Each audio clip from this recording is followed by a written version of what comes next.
KHOU 11 News at 5:30 starts now. Good evening, everyone. I'm Ron Trevino. Welcome to our webcast. We start with President-elect Joe Biden signaling he plans to move quickly on his building of his administration, focusing first on the pandemic. Biden spent this morning attending church near his home in Delaware. After the service, he visited the gravesite of his son, Beau. Tomorrow, the president-elect is expected to name his 12-member coronavirus task force.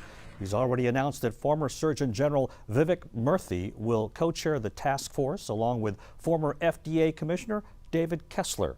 Meanwhile, President Trump spent a second consecutive day golfing in Virginia. He also continued to tweet unsubstantiated claims that the election was marked by fraud.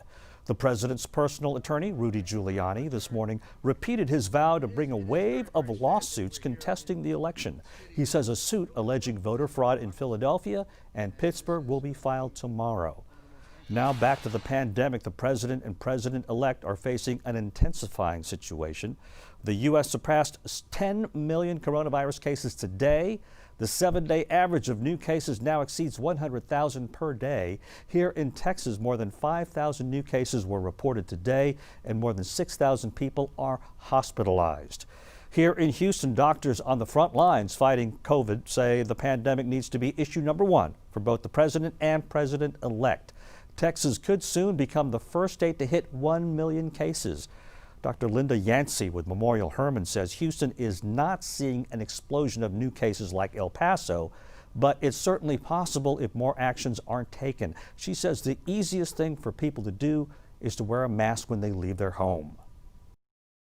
These are very real possibilities if we do not act together as a country. Infectious disease doctors get accused of being easy to panic. That's because we're aware of the possibilities, and this has the possibility of getting catastrophically bad. Dr. Yancey says now that the election is over, she and other health experts are hopeful the country can come together on common sense public health measures. We'll have more with Dr. Yancey in our late newscast tonight. Some sad news from the entertainment world. Longtime Jeopardy host Alex Trebek has died. The TV icon had been battling stage 4 pancreatic cancer for over a year. A spokesperson says he died this morning surrounded by friends and family at his home in Los Angeles. Trebek hosted Jeopardy for more than 30 years, bringing what critics call an authoritative, unflappable persona to the quiz show. He is survived by his wife Jean and their 3 children. Alex Trebek was 80 years old. A Magnolia man has been arrested, accused in the murder of his roommate. 28-year-old Brian Guerrero was taken into custody yesterday after his roommate's body was found inside their apartment on Indiana Avenue. Authorities say there were obvious signs of foul play, but they did not say how the man was killed. Arson investigators are looking into the cause of a house fire in northeast Houston. The flames erupted late last night at a home on Lee Crest and Mesa Drive. No one was hurt, but the house was destroyed. Firefighters say by the time they arrived on the scene, the fire had already reached the attic, which forced them to take a defensive mode. They say their efforts were also hampered by downed power lines in the backyard.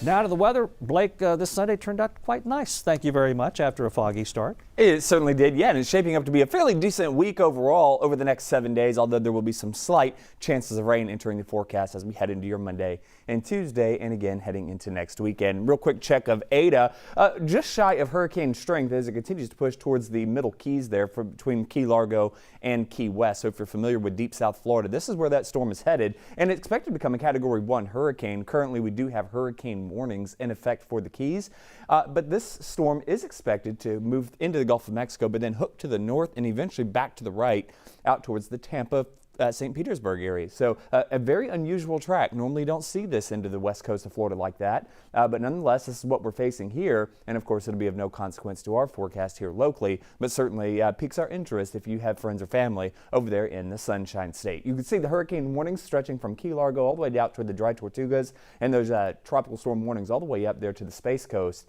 and a tropical storm watch just to the south of Tampa. There is a live look out over the Kemah Boardwalk. Just a really nice afternoon. A few mid-level clouds out there. Not a bad shot there on Galveston Bay. 78 degrees the current temperature at Bush Intercontinental Airport. 77 degrees at Hobby. 73 degrees there in Bryan College Station. Now, we're not going to get terribly cool tonight. We're only talking about 68, 69, 70 degrees before it's all said and done.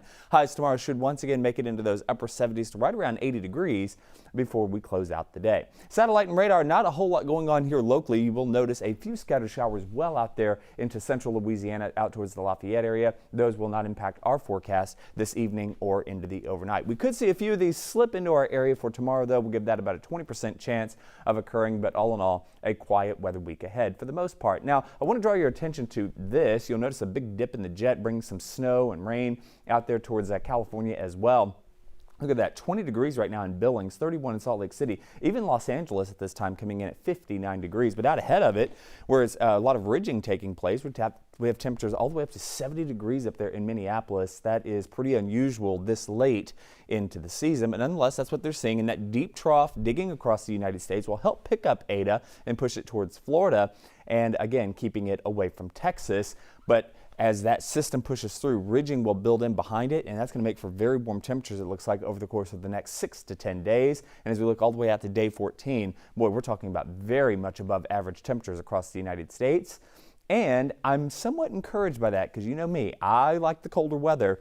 But if you want a cold December, usually you want a warmer November because that pattern will eventually flip. So hopefully this means we'll have a cold Christmas. Still a long ways out, obviously, but something I'm encouraged by. So as we take a look at the future track as we head into the next couple of days, again, a few streamer showers will be possible as we head into your Monday and Tuesday, but there's that trough that's going to be digging on in here as we get into Tuesday. That should clear us out nicely as we get into Wednesday. Of course, Veterans Day, lots of sunshine expected. Same on Thursday, and then, of course, we'll reintroduce a slight chance of rain with our next front coming in on Saturday.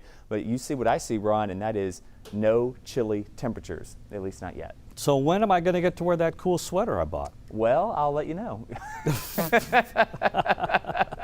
Blake, you always have the answers. All right, we'll talk to you later. Hey, that's going to do it for us for now. For all the good folks here at KHOU, I'm Ron Trevino. We'll see you tonight on TV around 10:30.